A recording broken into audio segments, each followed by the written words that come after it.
Our world is shaped by our ability to form lasting memory. Even from before birth, your mind was seeking clarity from the rich data conferred from your senses. Now, as you grew and developed, your mind honed the art of memory. Yet, as humanity now gains increasing access to artificial intelligence, more and more are seeking a second brain. Within AI's neural network, Notion, Obsidian, Affine, Google Keep, Evernote, need I say more? But what if I told you humanity has been here before? Centuries ago, maybe even a couple of millennia ago, humanity made an astounding discovery that still impacts human learning today. Initially deemed a human superpower, individuals like the famed Themistocles, who claimed to have memory of over 20,000 names of city dwellers of ancient Athens during the 5th century BC. Now, Themistocles was, however, pessimistic of the revolution that swept the nation at the time, a so-called artificial memory. He instead favored natural learning. Nonetheless, this artificial memory has survived to present day, and the thumbnail you clicked on was generated using the artificial intelligence that is sweeping us today. Now, fast-tracking to the 19th century AD, a book titled The New Art of Memory presented a system for artificial memory founded on the principles developed in ancient Greece and redefined during the French Renaissance. The end result? A superhuman-like artificial memory that could be used at will. Grab your second brain and make some study notes while you download the wisdom of the ancients. Stay tuned. What? I'm going to listen to some music while you watch the video. You can't blame me, I've been editing it for ages. Now, mnemonics are among the oldest and most powerful techniques for enhancing memory. Now, at its core, a mnemonic is any learning technique that aids information retention or retrieval in human memory. Now, it functions by associating new information with familiar sensory or semantic cues. Now, the original intent of mnemonics was not merely to memorize facts, but rather to structure complex ideas in a way that allowed for a more fluid rhetorical delivery. Now, during the ancient Greek time period as well as the Roman era, it was quite common for orators, that being famous speakers, to use mnemonics to boost their ability to present vast amounts of information with accuracy and confidence. Now, in this sense, mnemonics served as tools of intellectual architecture, offering early philosophers and orators a scaffold upon which knowledge could be stored and then later retrieved. Now, the term mnemonic comes from the Greek word mnemonikos, meaning of memory. However, the coining of mnemonics as a formal study technique does not originate with Simonides or ancient orators. Rather, the general use of mnemonic devices to aid memory span many cultures and was more a collection of techniques than a single invention. Now, the term mnemonics was popularized in the 17th century, especially through Leibniz, Johann Christoph Adelung, but the most direct coiner in the modern psychological sense was likely Gregor von Feinaigle, a Benedictine monk. Now, Feinaigle developed a structured system of mnemonics, including number-letter substitutions and spatial associations, and explicitly referred to his system as mnemonics in lectures and published works, widely read in France and Britain. Now, psychologically, mnemonics exploit several key mechanisms of memory. These include dual coding theory, in which visual and verbal information are processed along distinct channels, and chunking, whereby large volumes of data are broken down into smaller, more manageable units. Mnemonics also tap into associative networks in the brain by linking abstract or complex concepts to vivid, often bizarre or emotionally salient images. Now, there are multiple forms of mnemonics, each suited to particular types of information. You yourself would be familiar with popular acronyms like ROYGBIV for the colors of the rainbow, which compresses that list into a easily pronounceable unit. Now, acrostics transform each item into the initial letter of a memorable sentence, such as the familiar "Please excuse my dear Aunt Sally" for the mathematical order of operations. So parentheses, exponent, multiplication, division, addition, subtraction. Rhymes and songs, widely used by many cultures, use rhythm and melody to enhance encoding. Now, more advanced systems such as the method of loci, or memory palaces as it's also known, involve visualizing information in specific spatial locations. The PEG system aligns mental hooks with numbers or categories, and the keyword method aids language learning by pairing unfamiliar vocabulary with phonetically similar words and vivid imagery. The effectiveness of mnemonics is highly context dependent. They are best applied to information that is list-based, ordered, or terminologically dense. Now, examples could include biological classifications. Example, do kings play chess on fine green silk? Domain, kingdom, phylum, class, order, family, genus, species.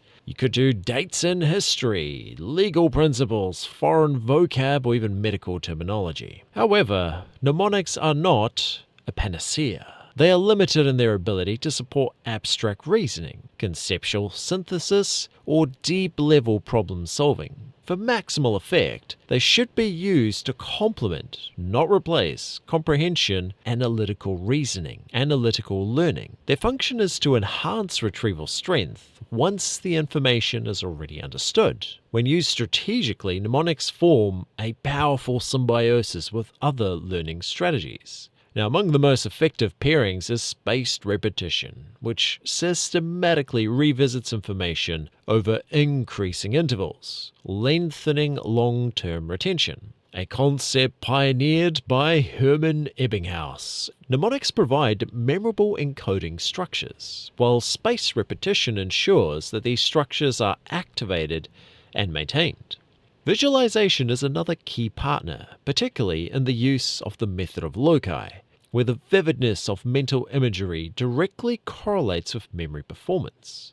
Chunking, often an implicit aspect of mnemonic formation, helps in organizing information hierarchically and semantically, reducing cognitive load. Now, mind mapping also complements mnemonic encoding by providing a visual framework where mnemonic devices can be embedded at critical nodes. Finally, the elaborative interrogation, which involves generating explanatory links by asking why questions, enhances the semantic richness of mnemonics, making them more deeply integrated into existing knowledge structures. The scientific validation of mnemonics is robust. In 1969, Bauer and colleagues demonstrated that structured mnemonic techniques could improve recall under experimental conditions. The resurgence in interest in mnemonics during the cognitive revolution was catalyzed by Francis Yates's seminal book, The Art of Memory,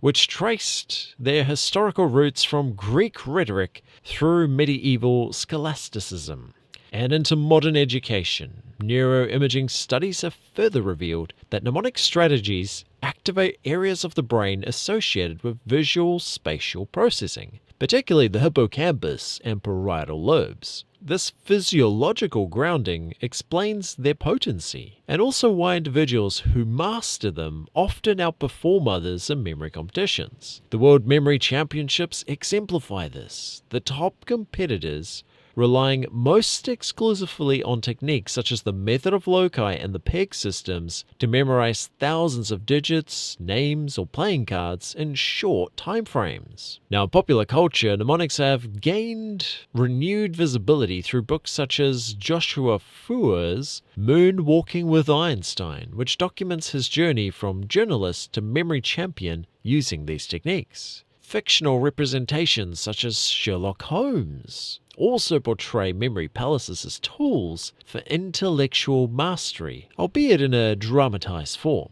Mnemonics are not merely a relic of ancient memory technique. They are a sophisticated evidence-based strategy that remains relevant in modern educational contexts. Their true value emerges when they are integrated with other cognitive strategies such as spaced repetition, visualization, and elaborative processing. Now, while they are not a universal solution to improve memory, when used appropriately, mnemonics can significantly enhance the efficiency and durability of learning. As with all powerful tools, their effectiveness depends on the skill and intent of the user. For learners navigating increasingly dense and complex knowledge, mastering mnemonics may prove one of the most worthwhile investments in cognitive self-optimization.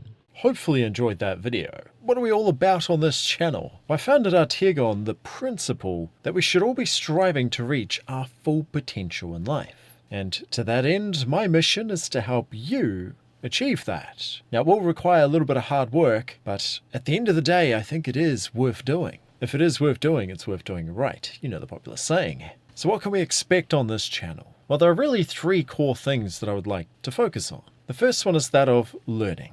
Mastering our ability to learn, because we should be lifelong learners. And an instrumental part of learning is, of course, memory. And with memory, there's another core faculty that I'd like to pass on, which is that of study strategy. There is a plethora of study strategies that combine together to create the most effective ways to store memory in the modern age, the most effective ways to learn. Now, somewhat ironically, we're not educated on those techniques, and we have to more or less find these on our own unless we have some really good teachers and mentors that pass on the information. And talking teachers and mentors, what makes me experienced to take on this role? Well, I studied for 25 years to complete all of my studies, the last of which was a PhD in biomedical science, specializing in physiology and neuroscience. The end result of all those years, I've been exposed to a multitude of different teaching styles between teachers and lecturers and mentors and tutors, and the end result is I'm uniquely positioned to transfer the experience that I've received to help other individuals reach their full potential, at least from my limited ability.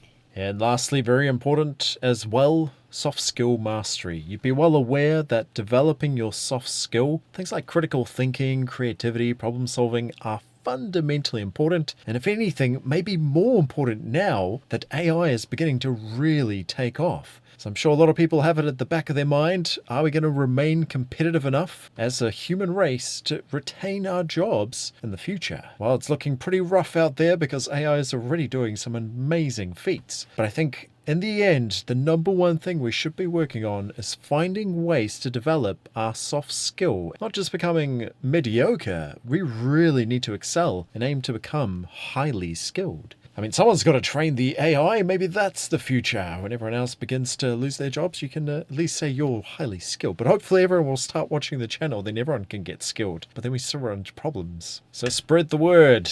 If you found that video useful, definitely consider passing it on to someone that you know that might find benefit. At the end of the day, everything in society is founded upon memory. That means memory is actually critical, and we must find ways to boost our memory. Now, by all means, consider using second brain apps because they are going to build your ability to develop your memory. And also, if you didn't find mnemonics to work for you, you're not alone. Themistocles had the same experience. He was really skeptical of mnemonics, kind of like a fake memory from her perspective. So fair enough, there are other strategies that you can use, so by all means stay tuned for those. I'll see you on the next video.